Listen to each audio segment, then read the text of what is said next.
Wel, nos dda, croeso cynnes i chi roedfa heno a'n enw yr arglwydd Iesu Grist. Croeso arbennig os chi'n ymweld â ni. Mae'n hyfryd bod ni'n cael cyfle i fod yr arglwydd gyda'n gilydd heno. Emyr ni, ac yna ar ôl yr oedfa mae'n gyfle ni fwynhau cwmni ymhellach gyda'n gilydd drwy gael paned a rhywbeth i fwyta yn yr ystafell fan hyn yn y cefen. Ni'n cofio am Gwydion, me yn Ffrisgol Cwrt yn Pen y Bont yn arwen oedfa heno. Ni'n dymuno bydd Duw yn bendithio yr oedfa yna hefyd. Ni'n diolch bod e ddim yma, ond yn diolch am wneud yr holl dreweddi sydd wedi bod yn ystod yr wythnos. Mi'n siŵr bod chi wedi bod yn derbyn yr ebost a y neges ar WhatsApp bob bore. Ni'n gwerthfawrogi hynny'n gweddio. A byddai bod yn fendith i chi ar ddechrau'r flwyddyn ac yn gymorth i ni i weddio ar yr arglwydd a gofyn am iddo fe ymweld i ni, am wneud i ni mewn ffyrdd gwahanol yn ystod y flwyddyn sydd o'n blaenau ni. Ni'n ddal ati i weddio ar yr arglwydd am ei fendith e. Yn ystod cwrdd gweddi fan hyn, nos Fawrth am 7:45 ac yna nos Iau, cyfle i drafod emyn gyda Wyn ar-lein. Dydd Gwener bore cofio gyda'r nos. Ac yna dydd Sadwrn nesaf cofiwch mae'n gwrdd aelodau am 3:00 PM. A fel oedd Gwydion yn sôn bore yma, mae'n ddefnyddiol os mae pawb yma erbyn 3 fel bod ni'n gallu cychwyn ar amser, bod yna cwret ohono ni a bod ni'n gallu mynd trwy yr agenda yn amserol. Felly cofiwch am hynny 3:00 dydd Sadwrn nesaf. Tro ni hefyd y Sul nesaf i wirdygaethu yn y Tabernacl. Felly os chi'n gallu gwirfoddoli i helpu, neu gwirfoddoli trwy wneud bwyd, yna os wnewch chi weld Lynn neu Liz ar ddiwedd yr oedfa, byddwn ni'n gwerthfawrogi hynny yn fawr. Yna blaen rybydd wythnos i ddydd Sadwrn, mae yna frecwast dynion, mwy o manylion am hynny maes y law. Ac hefyd, oedd yn hyfryd bore yma, os ych chi yma, i glywed Tyza o United Beach Missions yn rhannu am y gwaith mae UBM yn ei wneud. A fe chi'n gweld, mae yna boster yma o hyd, ac hefyd adnoddau i chi fynd ac i'w ddefnyddio, byddai helpu chi weddio, neu bathodynau, pob math o bethau. Dewch i weld beth sy'n yma ar y diwedd os chi'n mynd i cael cyfle i weld hynny'n barn. Ni'n cofio am y gwaith yna. Dyna casgliad y mis ar gyfer mis Ionawr tuag at UBM. Wel, oedd Gwydion goffa ni y bore yma, doedd e wrth i ni feddwl am weddio, am Salm 86. Am y Salm 86 adnod 15 yn dweud hyn. Ond rwy ti, o yn ddew trigar a graslon, ara a llawn cariad a gwirionedd. O dyma'r Duw ni'n dod ato i'w addoli heno. Newn ni weddio gyda'n gilydd. Ni yn diolch yn fawr i ti. Mae Duw trigarog wyt ti. Mae Duw bod ti yn araf i ddygio ac yn llawn cariad a gwirionedd. O arglwydd wrth edrych ar ein hunain. Ni'n ymwybodol bod lle gyda ni ddigio ar ein hun fel i ni, yn methu cadw'r safonau ni'n gosod i'n hunain, heb sôn am beth i ni o dy flaen di, y Duw sanctaidd. Arglwydd ni'n diolch i ti, bod ni'n dod heno a dorsedd gras. O Dduw, ni'n gweddio byddwn ni'n gwneud y mwyaf o'r cyfle sydd gyda ni, i'w wrando ar dy lais di, i glywed yr hyn sydd gyda ti i ddweud wrthon ni, i dorri allan ac i anwybyddu lleisiau eraill sy'n mynnu yn sylw ni ac yn dylanwadu arno ni. A bod ni'n dod o dan awdurdod dy lais di. O arglwydd, diolch bod ti ni'n llawn cariad, bod air di yn llawn gwirionedd, a bod ti ras mewn pryd i ni heno. Ni'n pwyso ar dy ras. Ni'n gofyn i ti i faddau bob bai yn erbyn di ac i dderbyn ni yn enw ac yn heiddiant yr arglwydd Iesu Grist. Amen.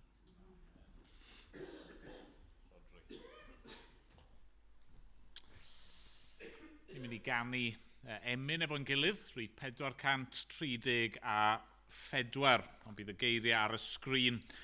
Nawr beth yw Cristion? Wel, disgybl i Iesu Grist, rhywun sydd yn dilyn yr arglwydd Iesu. Mae Iesu wedi mynd o'n blaenau, mae e wedi agor ffordd i ni ddod at Dduw a bod yn iawn gyda Duw, a trwy ffydd nawr ni yn ei ddilyn e.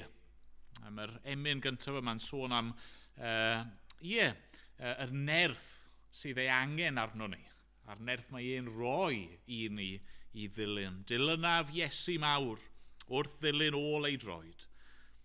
Gwaned wyf, ni fethaf beth, ni fethodd neb erioed. Rhio'r storom gref, nid ofnaf ymchwyd hon. Mae'r Iesu yn dysgu perchen ffydd i rodio ar y don. Ei allu dwyfol roed i nerthu fy enaid trist.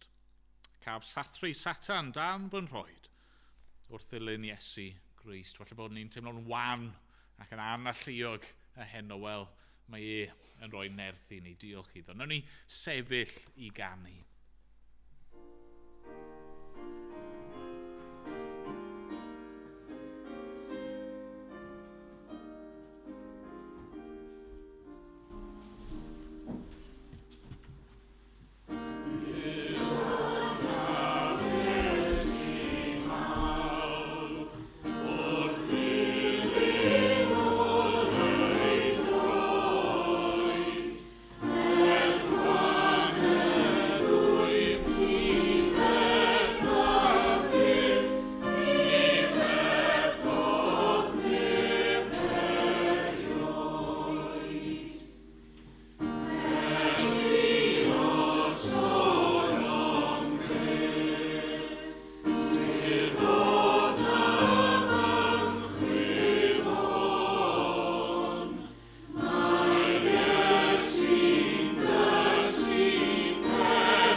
Mae'n darlleniad ni heno yn dod o yr llythyr at yr Hebreaid. Os ych chi'n ymuno gyda ni, ni wedi bod ar sbel nawr yn gweithio'n ffordd trwy yr llythyr yma.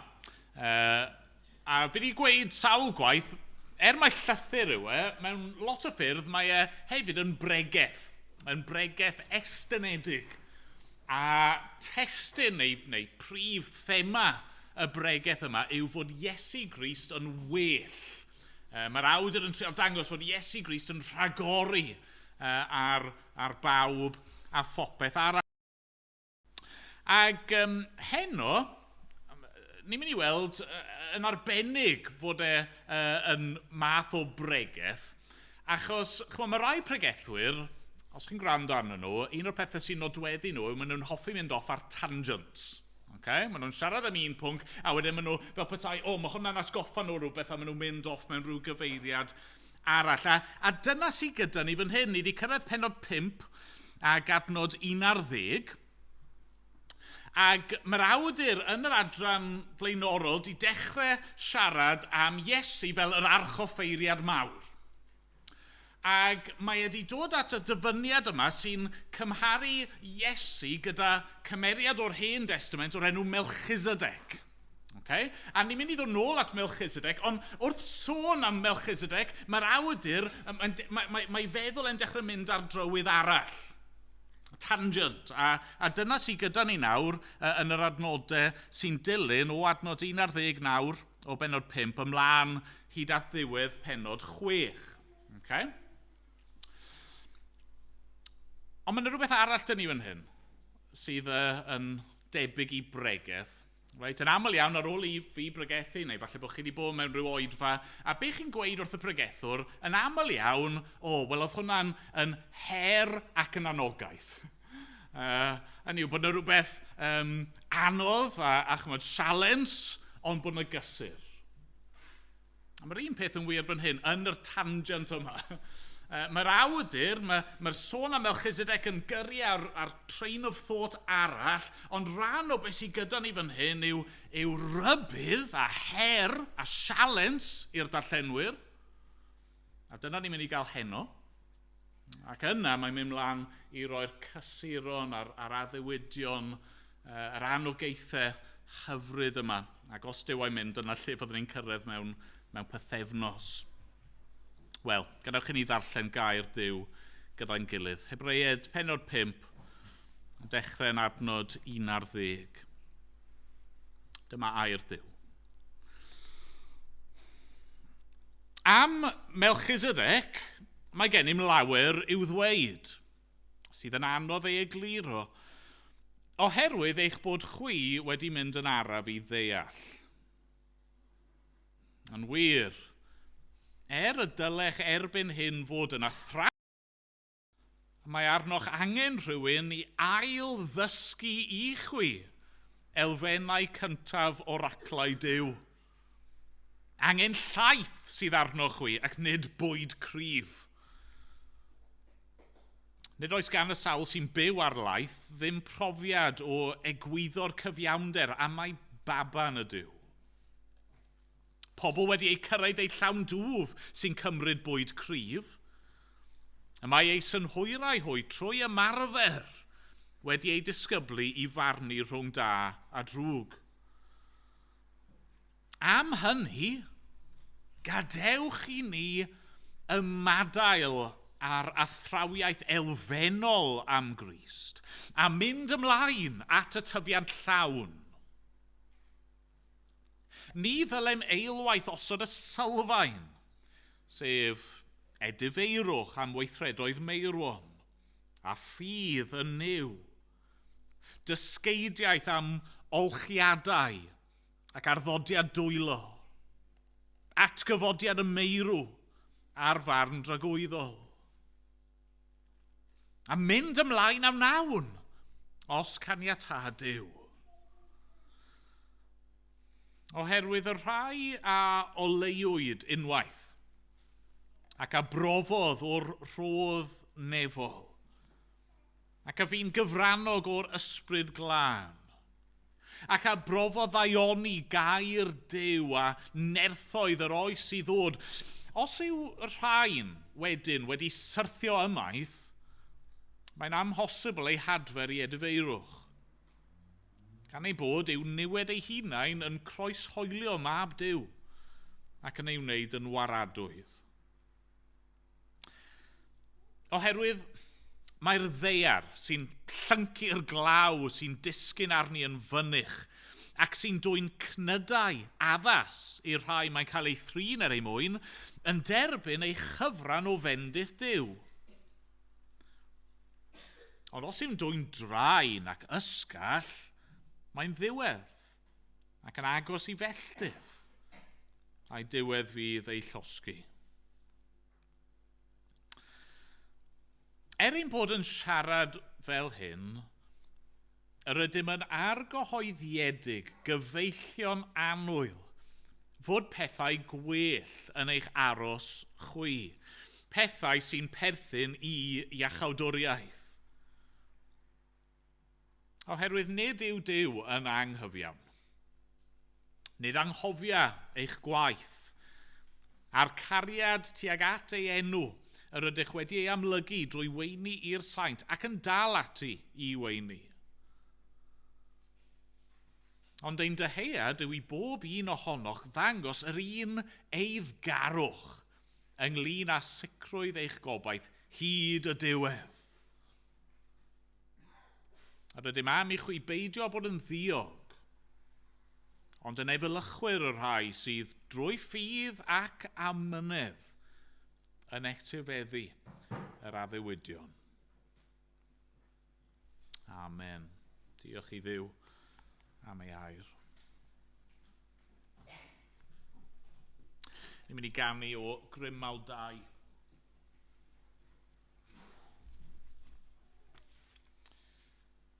Rhif 10. Bydd yn welediad fy nghalon am byw. Dim ond tydi ar hyn y dwyt fy niw, yng nghwsg neu'n effro bob awr a phob pryd, ti yn oleuni, ti yn llenwi fy mryd. Ac ymlaen, nhw'n ni sefyll i ganu.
Gawn ni amser o weddi. Nw'n ni droi at Dduw mewn gweddi efo'n gilydd.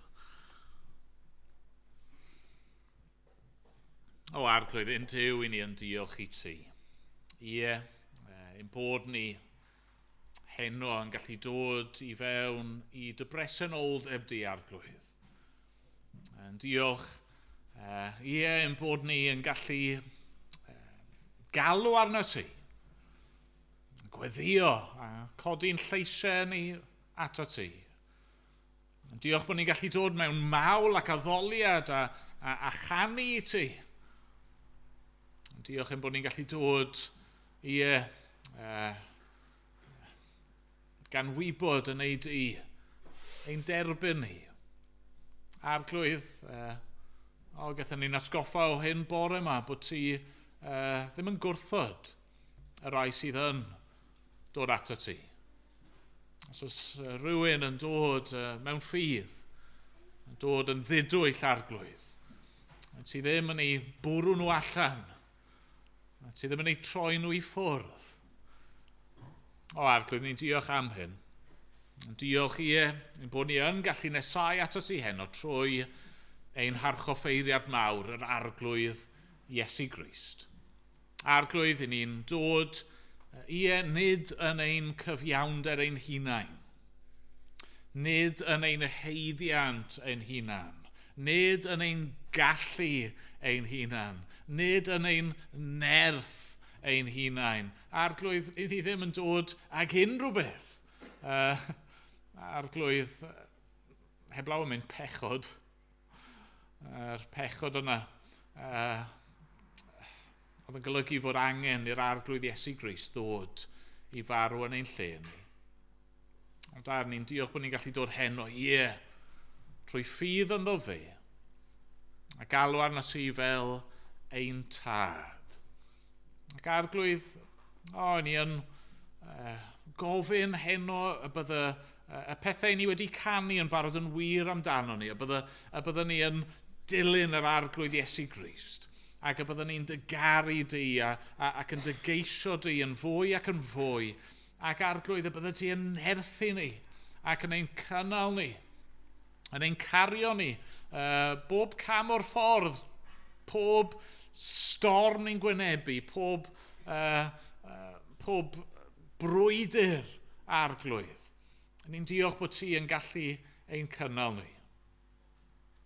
Ond ni'n gofyn hefyd, neu di siarad â ni'n arbennig heno trwy dy air a trwy'r rybydd yma ni wedi ddarllen. Ni'n gwybod oedd yr darllenwyr greiddiol falle mewn perygl o gefni a troi ffwrdd oddi wrth y gwirionedd, a arglwydd falle bod yna rai ohono ni yma. Falle bod yna rai sydd yn gwylio dros y we. Arglwydd, falle bod yna bobl ni'n nabod a maen nhw, maen nhw yn pellhau oddi wrth y ti. Ni'n gofyn arglwydd yn neud i, ein hysgwyd ni, arglwydd. Os oes yna unrhyw oer ni yn perthyn i ni, arglwydd, neud i gynhesu'n calonau ni. Os i ni'n sych yn ysbrydol ar y foment, arglwydd, tywallt dy ysbryd di, tywallt dy gariad di arno ni, gad i ni ryfeddu cymaint arna ti, fel bod ni ddim eisiau unrhyw beth arall, ond dy ddilyn di a tyfu yn agosach ato ti, o sgweli di fod yn dda.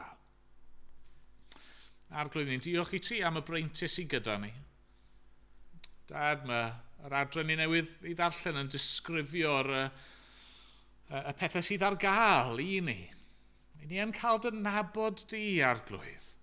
I ni yn cael profi o dy ysbryd di o bethau mawr, pethau tragwyddol. Arglwydd, ni'n gofyn a bydde di'n helpu ni i wneud y mwyaf o'r breintiau ti'n rhoi.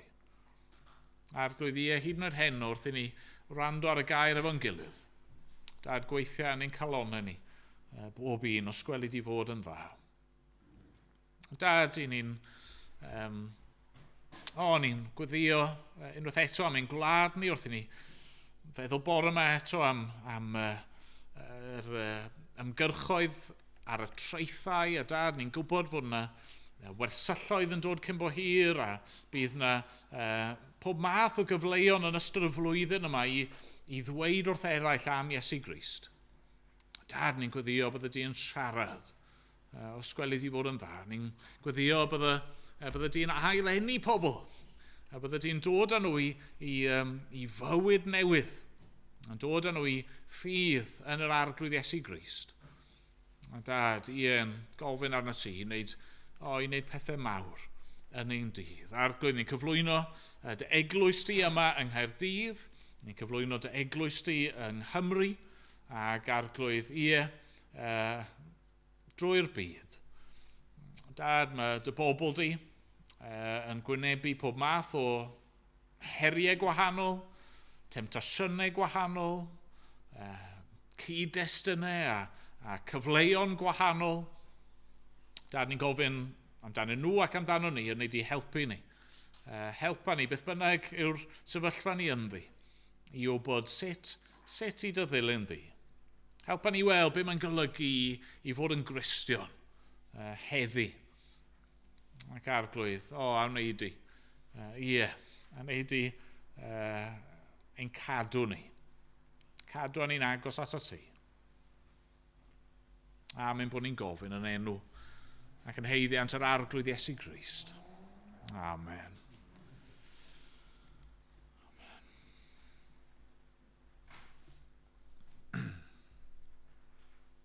Amen. Ni'n mynd i ganu o'r atodiad cyn bod ni yn dod i'r bregaeth. Rhif 38. O enaid. Wyt ti'n flinderog? Llwybr yn dywyll o fflaen. Ac oleuni yn wyneb y ceidwad a bywyd mor llawn ac mor lam. Tro dy olwg ar Iesu. Ac ymlaen, nhw'n ni sefyll i ganu. I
Wel, trowch gyda fi i'r adran y ddarllenon ni. Hebreaid, pennod 5, adnod 11, ymlaen i bennod 6 ac adnod 12.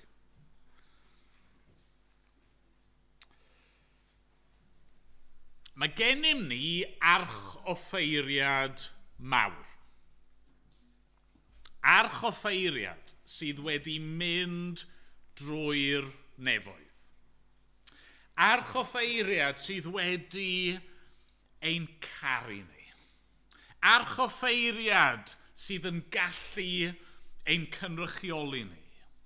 Archoffeiriad sydd yn cydymdeimlo gyda ni yn ein gwendid ac eto sydd yn archoffeiriad perffaith ac yn gallu ein cario ni i fewn i bresenoldeb Duw. Archoffeiriad sydd wedi llwyddo lle rydyn ni wedi methu. Archoffeiriad sydd yn ffynhonnell iaith dragwyddol i bawb sy'n ei fyddhau iddo fe. Dyna yn gryno beth wnaethon ni ystyried tro diwetha. A ni fan hyn, ni reit yng nghanol yr efengil, ni reit yng nghanol beth yw y neges Gristnogol, beth mae Crist wedi ei wneud drosto ni ac yn ein lle ni. Trwy ras, trwy gariad anheiddiannol Duw, mae e wedi trefnu ffordd i'n hachub ni, a mae e wedi gwneud y cwbl ar ein rhan ni, a ni'n derbyn y pethau mae i gyd trwy ffydd. Ac mae'r un yma sydd wedi dechrau gwaith da yno ni. Trwy ras yn mynd i gwblhau y gwaith hwnnw. Ni wedi clywed heno yn ein darlleniad ni, mynd ymlaen a wnawn os caniatâd Duw. Mae Duw yn mynd i cario ni ymlaen hyd ddiwedd y daith. Nawr, be dylsyn ymateb ni fod i hynny? Right? Os ych chi'n Gristion heno, a trwy ffydd mae'r pethau mae i gyd yn wir amdano chi, beth dylsyn ymateb ni fod? Nawr, tro diwetha, wnaethon ni orffen efo un ymateb amlwg iawn, sef dylsyn ni felly ceisio Duw. Okay? Na'r anogaeth mae'r awdur yn rhoi, i ni fod i ddod at orsedd gras, i ni fod i nesau at Dduw mewn ffydd. Ond beth arall te? Be arall ddylsyn ymateb ni fod i'r gwirioneddau mawr a rhyfeddol yma? Wel, yr ateb sy'n cael ei roi ni yn yr adran ni'n edrych arni heno, a mae'n cael ei roi ni ar ffurf rybydd, yw dyfal barhewch. Dyfal barhewch. Peidiwch stopio, peidiwch roi lan, ond dyfal barhewch. Mae'r Beibl wastad yn rhoi'r pethau yma ochr yn ochr. Gwaith Duw a chyfrifoldeb dyn. Dyw'r ffaith fod y pethau ni wedi bod yn sôn amdano nhw yn dod fel rodd, graslon, rad ac am ddim gan Dduw, ddim yn golygu bod lle nawr gyda ni i eistedd nôl a diogi, let go and let God. Na. Na'r gwrthwyneb. Mae'r Beibl yn dweud, ni wedi cael ein hachub trwy ffydd, ydyn, ond yr un sy'n para tan y diwedd fydd gadwedig. Wedi dweud hyn llawer o weithiau dros y blynyddoedd, dydy'r Beibl ddim yn dysgu once saved, always saved. Nid dyna dysgeidiaeth y Beibl. Be mae'r Beibl yn dysgu yw dyfal barhad y saint. Os ych chi wedi'ch achub a wedi'ch gosod ar wahân, os ydy Duw wedi dechrau gwaith da yno chi, fe fyddwch chi yn dyfal barhau, a gwaith Duw yw hynny hefyd. Dyna ni'n mynd i weld wrth i ni droi at ein testyn ni heno. A'r darlun fi eisiau ni ddefnyddio, ein helpu ni trwy'r adnodau yma, yw y darlun o gerdded. Okay? Fe wedi sôn yn barod, mae'r bywyd Cristnogol fel taith, hynny yw mae'n lwybr, a ni'n cerdded ar ei hyd ddi, ac mae'r cerddediad yma'n rhywbeth sydd fod i ddatblygu, sydd fod i gynyddu, ac yn sicr i ni fod i gerdded ymlaen, ddim disgyn nôl. Felly i ddechrau, os chi'n cymryd nodiadau'r pwynt cyntaf yw hyn, y dechrau cerdded. Okay? Os chi'n Gristion, a pan chi'n dod yn Gristion, chi yn dechrau cerdded. Chi'n dechrau ar lwybr newydd. Mae dod yn Gristion, credu yn yr arglwydd Iesu Grist, yn ddechrau ar fywyd newydd. I ni'n cael ein geni yn ysbrydol o'r newydd, yn cael ein geni drachefn, yn cael ein geni oddi uchod. Mae Duw yn dod a mae'n gwneud y gwaith dirgel, rhyfeddol yma yn ein calon ni. Mae'n rhoi bywyd newydd i ni. Mae'n agor ein llyged dall ni, yn agor ein clustiau byddar ni, yn meddalu ein calonau caled ni, a mae'n galluogi ni i weld ein hangen ni, i weld ein pechod ni, ac i gredu. A trwy ffydd, mae'n ein mabwysadu ni, a ni'n dod yn blant Duw. Nawr, be mae pob plentyn angen? Wel, llaeth, yn dyfa? Llaeth. A dyna yr iaith mae'r awdur yn dynyddio fan hyn, yn dyfa? Mae'n sôn yn adnod 12. Angen llaeth sydd arno chwi. Ond fi di newid y darlun chydig bach a meddwl am camau. Okay? Chi'n meddwl am blentyn bach, maen nhw'n yfed eu llaeth nhw. Pam? Wel, i gryfhau. Pam? Wel, mwyn dechrau cerdded. Mae'n un o'r pwyntiau mwyaf cyffroes yn dydi. Okay? Mae'n dyfu lot o fideos ar fy ffôn ni o'n merched ni pan nhw'n cymryd i camau cyntaf nhw. A'n stryglo gyntaf gyd i sefyll hyd yn oed. Ond yna maen nhw'n llwyddo i sefyll heb neb yn dal i llaw nhw ac yna y camau cyntaf. Dyna sy'n fod i ddigwydd yn dyfed. Dyna ni'n gobeithio amdano fe ac yn edrych ymlaen iddo fe. A dwi ddim yn digwydd yn syth. Dwi ddim yn digwydd yn rwydd. A maen nhw'n gorfod gweithio arno fe a'i ymarfer e. A mae'r awdur yn dweud, mae'r un peth yn wir gyda ni. Pan ni'n dod yn Gristion a ni'n dechrau signo nawr, a dechrau yfed, llaeth, gair Duw, ni'n mynd i ddechrau cymryd camau bach.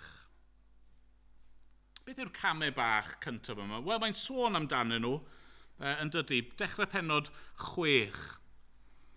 Mae'n sôn am yr athrawiaeth elfennol am Grist a mynd ymlaen at y tyfiant llawn. Ni ddylem eilwaith osod y sylfaen sef edifeirwch am weithredoedd meirwon, a ffydd yn niw, dysgeidiaeth am olchiadau, arddodiad dwylo, atgyfodiad y meirw, a'r farn dragwyddol. Nawr falle bod rai ohonoch chi yma heno, a chi ddim yn deall y geiriau nhw. Ac os felly, peidiwch â phoeni. Falle bod chi wedi clywed rai o'r termau o'r blaen, a chi ddim yn siŵr be maen nhw'n golygu. A be mae'r awdur yn gweud yw, wel dyma'r llaeth. Dyma'r camau cyntaf. Dyma'r ABCs o fod yn Gristion. Nawr, dim amser i edrych yn fanwl arnyn nhw heno, ond na i jyst nodi yn fras be mae'n golygu. Mae'n sôn am edifeirwch a ffydd. Fel Cristion, ni angen sylweddoli, beth yw ein pechod a difrifoldeb ein pechod a ni angen troi ffwrdd o'n pechod a dilyn yr arglwydd Iesu Grist mewn ffydd. Gweld bod ni ddim yn gallu achub yn hunan a mae dim ond trwy ffydd mae person yn gallu bod yn iawn gyda Duw.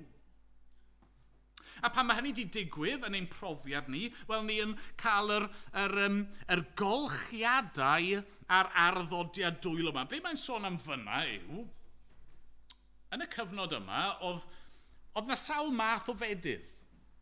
Oedd y bedydd oedd Iddewon a'r golchiadau oedd yr Iddewon yn cael, oedd bedydd Ioan fydyddiwr, a nawr oedd bedydd y Cristion, ac oedd angen i bobl deall hynny. Wel, beth yw'r bedydd Crist? Beth yw hi gael eich bedyddio'n enw'r tad a'r mab a'r ysbryd glân? A pan bydde rhywun yn cael ei bedyddio, bydde yna weddi drostyn nhw. Gweddio y bydde nhw'n cael ei llenwi ar ysbryd glân ac yn mynd ymlaen nawr yn ei bywyd nhw o ddilyn yr arglwydd Iesu Grist. Chi'n Gristion, chi angen deall hynny. Ac yna mae'n sôn am yr atgyfodiad y meirw a barn. Ni'n cael ein bedyddio ar ddechrau y bywyd Cristnogol a cael ein llenwi ar ysbryd glân i ddilyn Iesu Grist, a beth sydd o'n blaen ni, beth sydd i ddod? Wel, un dydd atgyfodiad. Ni'n mynd i godi o'r llwch, o'r bedd, ac yna bydd na farn. Mae Duw yn mynd i alw pawb i roi cyfrif am y ffordd maen nhw wedi byw, a mae yr arglwydd Iesu Grist yn mynd i ddidoli pobl, fel bugail yn didoli'r defaid o'r geifr. Dewch fan hyn y rai sydd wedi credu yno fi. Ac ewch i ffwrdd oddi wrtho fi, chi sydd wedi fy ngwrthod i. Nawr fel fi'n gweud, jyst edrych yn fras ydw i fyna, ac os chi erioed i clywed am y pethau mawr blaen, peidiwch o phoeni, ond dyma'r lle i ddechrau. Okay? Os ych chi eisiau gwybod mwy amdano nhw, dewch i siarad gyda un ohono ni ar y diwedd. Dyma yr camau cyntaf. Os chi'n Gristion ifanc yma, y rai Cristnogion ifanc yma, ac chi ar ddechrau y daith, dechrau y llwybr, wel, dyma lle dylsech chi fod yn dechrau, neu'n siŵr bod chi yn deall y pethau hyn. Ydw i wir wedi deall beth yw edifeirwch a ffydd? Ydw i wir wedi deall beth yw bedydd? Ydych chi wedi cael eich bedyddio eto? Os ddim, pam ddim? Os chi wedi, beth oedd hynny'n golygu? Beth oedd arwydd y cad hynny? A sut mae dilyn yr arglwydd nawr mewn ffydd? Beth sydd i ddod? Beth sydd i ddod ar ddiwedd amser? Nawr camau cyntaf. A maen nhw'n bwysig. Maen nhw'n holl bwysig bod ni'n deall y pethau yma. Ond dyn ni ddim fod i aros fyna. A dyna'r pwynt mae'r awdur yn gwneud. A'r ail bwynt fi eisiau ni nodi heno yw hyn. Y camu ymlaen. Y camu ymlaen. Chi'n dechrau fan hyn, ond yna mae'n rhaid camu ymlaen. Neu falle bydde fe'n well i ddweud, fel pen o'r 6:3, cael ein cario ymlaen, mynd ymlaen yn nerth Duw. Chi'n gweld mor bwysig yw llaeth, ac mor hanfodol yw cymryd y camau cyntaf yna, dyn ni ddim fod i aros fyna. Eisiau chi ddychmygu darlun sydd fi, darlun sili mewn ffordd. Eisiau chi ddychmygu, chi wedi cael gwahoddiad i fynd mewn i ysgol cynradd. A mae'r pennaeth yn dangos chi o amgylch yr ysgol, neuadd, y ffreitur, dosbarthiadau gwahanol, ac chi'n gweld y plant i gyd wrth eu gwaith nhw, ac yna chi'n cyrraedd y dosbarth derbyn. Chi'n mynd i mewn i'r dosbarth derbyn, a mae yna oedolyn mewn yna. Rwy'n 50, 60 mlwydd oed. Chi'n meddwl, chi'n un o'r athrawon? Na, disgybl ydw i. All right, okay. Siwr ni te? Wel, nes i ddod i'r ysgol, hanner canrif yn ôl, ac oedd yn ffrindiau i gyd gyda fi, a nath ni ddod i'r dosbarth derbyn, ac chymod ben, nes i just joio fe fan hyn gymaint. Oedd y gwaith yn rwydd, o'n i'n mwynhau yr 1, 2, 3s a'r ABCs, o'n i'n hoffi chwarae gyda'r blociau a'r holl bethau yna, a felly, oedd pawb arall i symud ymlaen, ond nes i benderfynu aros fan hyn. Nawr, bysach chi yn sicr yn meddwl bod rhywbeth od fyna, byddach chi? Bod rhywbeth o'i le? Ni ddim fod i aros fyna. Mae'r dosbarth derbyn yn gret. Ond chi fod i symud ymlaen i flwyddyn 1 a 2 a 3 ac yn ymlaen i'r ysgol uwchradd a dibynnu ar eich diddordebau ymlaen i hyfforddiant pellach. A dwi ddim bod chi'n anghofio yr ABCs, na, os ych chi eisiau mynd ymlaen i ysgrifennu PhD, chi dal angen defnyddio'r llythrennau a'r wybodaeth sylfaenol yn di chi, ond beth chi'n gwneud, chi'n mynd yn ddyfnach. Chi'n camu ymlaen. Chi ddim yn sefyll yn yr unfan yn woblo i gyd fel plentyn bach, na, chi'n cerdded. A dyna mae'r awdur yn herio i ddarllenwyr gyda fan hyn. Dyn nhw ddim mewn ffordd wedi bod yn camu ymlaen. Drychwch ar penod 5 adnod 12. Yn wir, y dylech erbyn hyn fod yn athrawon, mae arnoch angen rhywun i ail ddysgu i'ch chwi elfennau cyntaf o'r aclau Duw. Angen llaeth sydd arnoch chwi, nid bwyd cryf. Nid oes gan y sawl sy'n byw ar laeth ddim profiad o egwyddo'r cyfiawnder amau baban y Duw. Mae'n dweud, chi ddim di symud ymlaen. Chi ddim di mynd ymlaen yn eich cerddediad chi gyda Christ. Mae'r coesau bach yna nath cymryd i camau cyntaf nhw, dyn nhw ddim wedi parhau i dyfu ac i gryfhau. Chi ddim di symud ymlaen o'r llaeth i'r bwyd soled. Chi di aros yn fabanod. A dyw hynny ddim yn iawn. Hynny mewn ffordd, mae'r pethau mae'r awdur yn ysgrifennu amdanyn nhw yn bethau dylse'r darllenwyr wedi gwybod yn barod. Mae'n dweud, dylsech chi erbyn hyn fod yn athrawon. Chi dylsech fod yn sgwennu'r llythyr yma i eraill. Chi dylsech fod yn pasio'r wybodaeth ymlaen. Ni ddim i gyd yn mynd i fod yn athrawon ac yn bregethwyr, nid dyna'r pwynt. Y pwynt yw, dylsech chi fod yn annog pobl eraill yn y pethau hyn. Ddim gorfod cael eich cywiro. Felly gai ofyn, i chi sydd yn credu, ydych chi yn camu mlaen mewn ffydd? Ydych chi wedi symud ymlaen i fwyd solid? Ydych coesau ysbrydol chi yn cryfhau? Neu, ydych chi dal yn yr un lle o'ch chi arni 5 mlynedd yn ôl? 10 mlynedd yn ôl, 20 mlynedd yn ôl. Ydych chi dal ar yr un lefel o ddealltwriaeth a gwybodaeth ag o'ch chi pan ddethoch chi'n Gristion? Ydych chi dal yn darllen yr un llyfrau syml? Os dim byd yn bod efo llyfrau syml, peidiwch cam ddeall fi. Ond mae pob Cristion yn ddiwynydd, yn theologian. Mae gennym ni'r fraint yma, nid jyst o wybod am Dduw, ond adnabod Duw, a felly fe ddylsyn ni fod eisiau tyfu yn y pethau hyn. Dylsyn ni fod yn herio'n hunan. Mae cyhyrau, chi gorfod wastad bod yn herio, yn pwsio, yn symud mlaen i'r peth nesaf, os ych chi eisiau'r cyhyr i dyfu. A mae'r un peth yn wir fan hyn yn ein ffydd ni ac yn ein dealltwriaeth ni o'r arglwydd.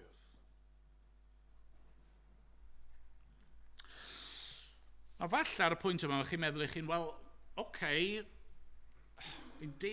fi'n deall beth sy'n gweud, ond pam bod hwn mor bwysig? Falle dylsyn ni wedi fod yn darllen mwy o bethau da, ac yn gwrando ar bethau da, yn disgyblu fy hun. Falle bydda hwnna wedi bod yn dda i fi, ond ydy wir mor bwysig a hynny. Wel, dyma lle ni'n dod i'r rybydd. Dyma pam mae'r awdur yn siarad mor llym am y pethau yma, achos y pwynt mae fel petai'n gwneud yw hyn, os ych chi ddim yn symud ymlaen, y perygl yw bod chi'n mynd i symud yn ôl.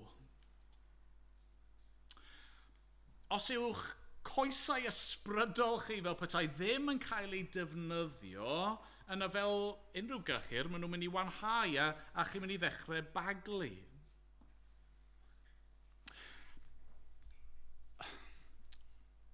prawf y Cristion yw bod nhw yn dyfalbarhau ac yn tyfu yn ei ffydd.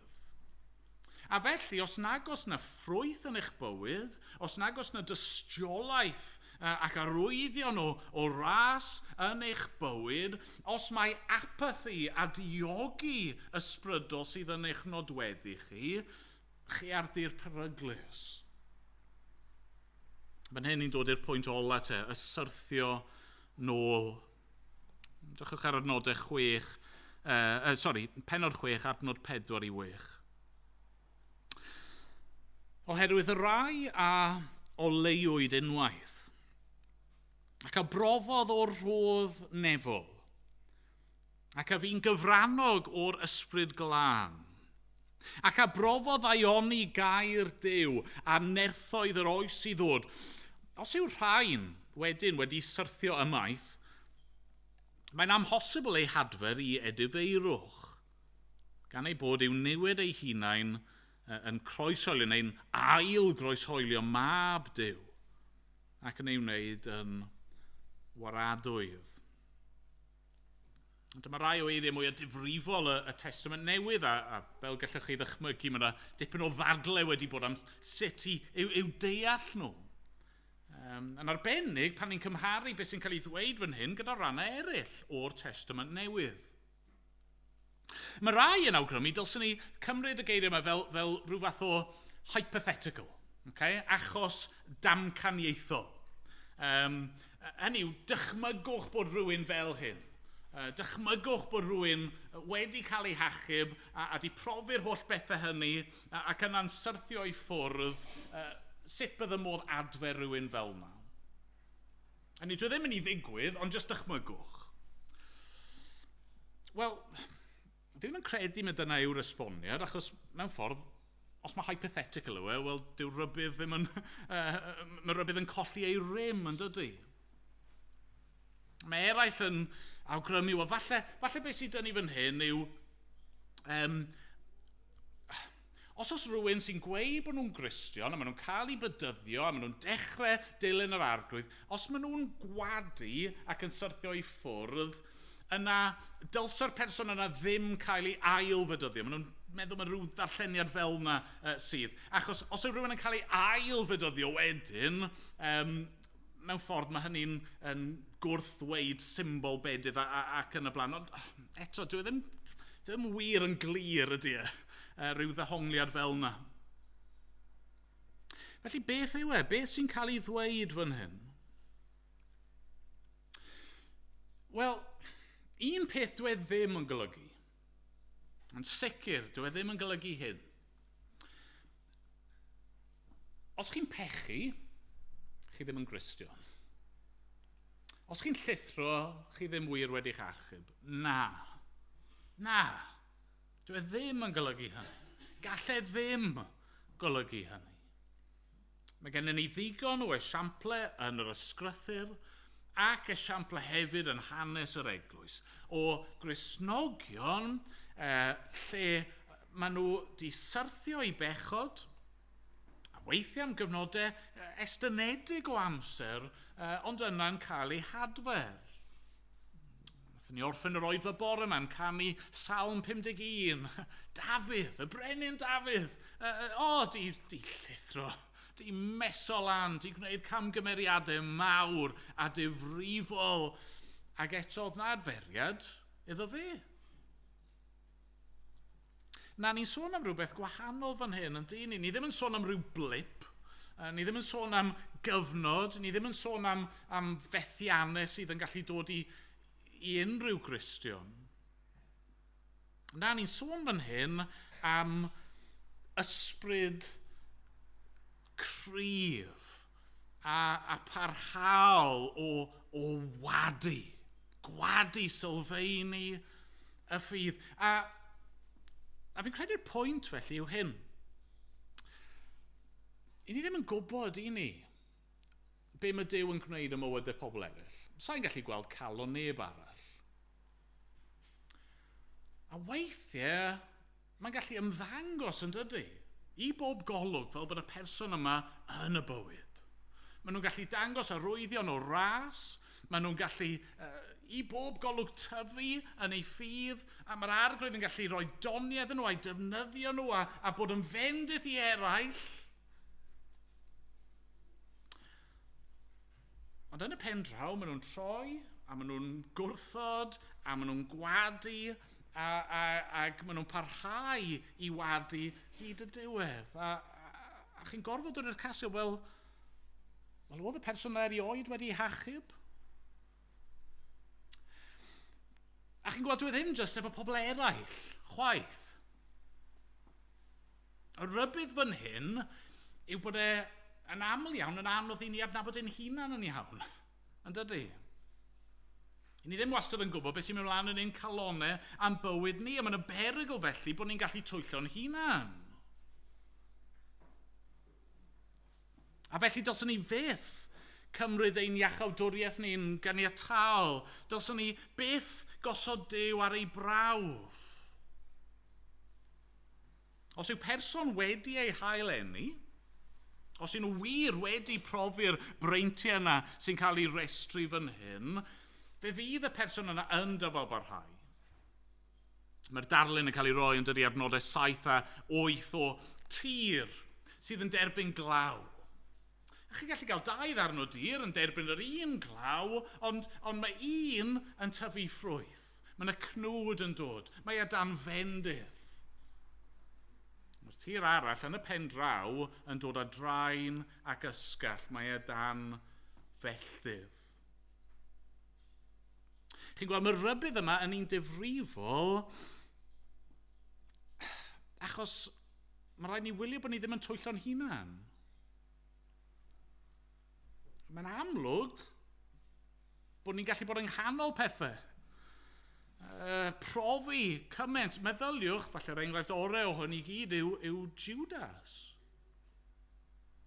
Un o'r disgyblion, un o'r 12. Ac eto'n yn cefnu ac yn gwadu ac yn bradychu'r arglwydd. Ond y pwynt fan hyn yw peidiwch pwyso ar eich profiadau chi. Peidiwch pwyso chwaith ar eich gwybodaeth chi na unrhyw beth arall. Pwyswch yn unig ar yr arglwydd. Cofio clywed stori un tro. Stori am rywun ac o'n nhw eisiau heiro siwffwr, gyrrwr.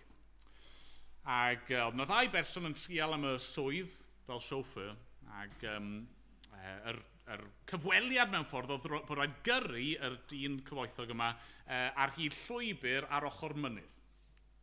A felly mae'r person cyntaf, siwffwr sy'n cael ei gyfweld gyntaf, yn gyrru'r car, a mae e'n trial dangos, fi'n gyrrwr gwych. Ac yn trial profi ei allu trwy gyrru mor agos i'r ochr ac oedd e'n gallu. Heb gwmpodd. Wedyn mae'r ail person yn cael ei cyflym nhw, a maen nhw'n trial dangos eu sgiliau nhw, sut trwy gyrru mor bell o'r ochr ac o'n nhw'n gallu.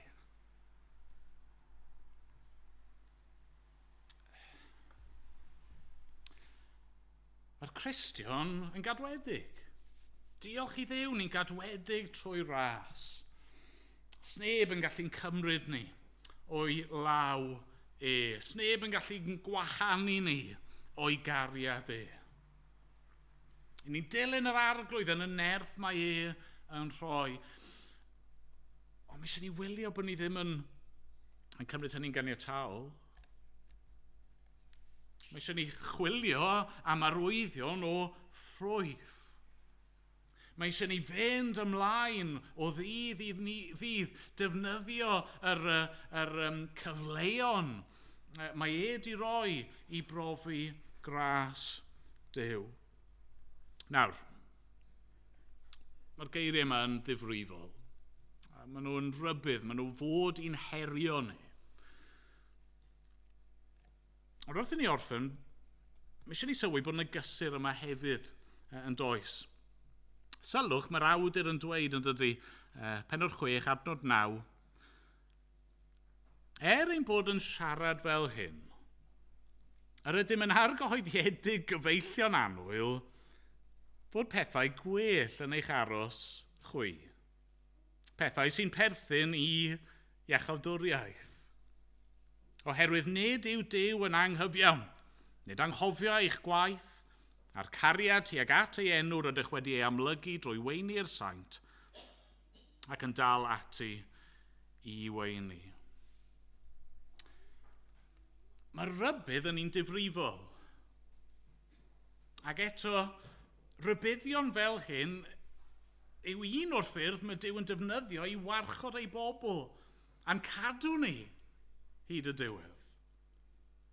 A felly heno, os wrth i chi wrando ar y pethau hyn, wrth i ni glywed am yr camau cyntaf yna, wrth i ni feddwl am yr cam i mlaen a'r perygl o syrthio nôl, a falle bod chi wedi dechrau ofni a phoeni am ydych chi cwestiynau, gai ddweud hyn.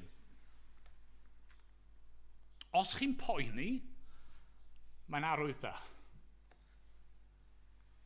Chymod, dyw corff marw ddim yn poeni am ddim byd. Mae'n farw.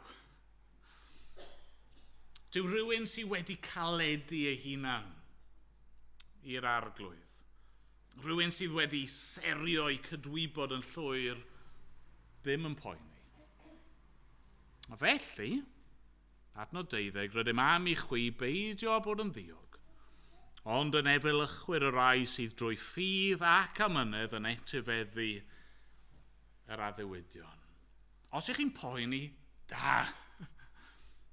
Peidiwch redeg i ffwrdd, redech ato fe, mwyn profi gras yn ei bryd. Diolch iddo. Amen. Amen.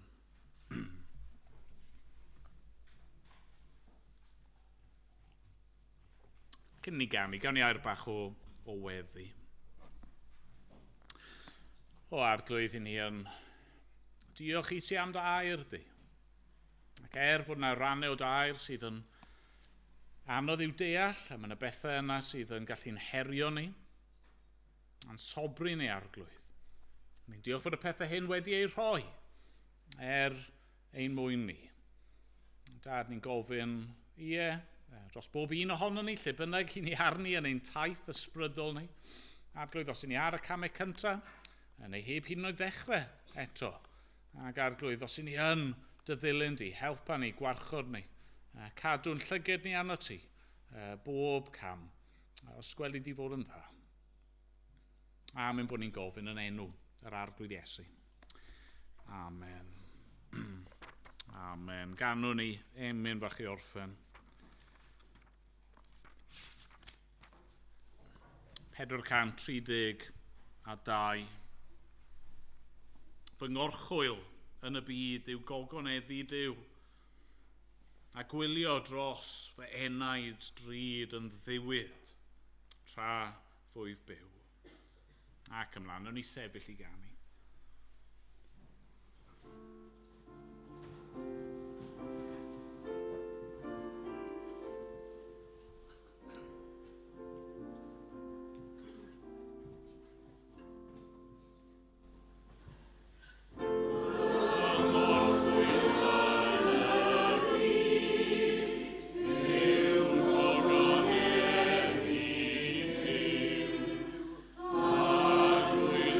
Oh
bydded i ras ein harglwydd Iesu Grist, a chariad Duw, a chymdeithas yr ysbryd glân aros gyda phob un ohono ni, o'r awr hon ac hyd byth.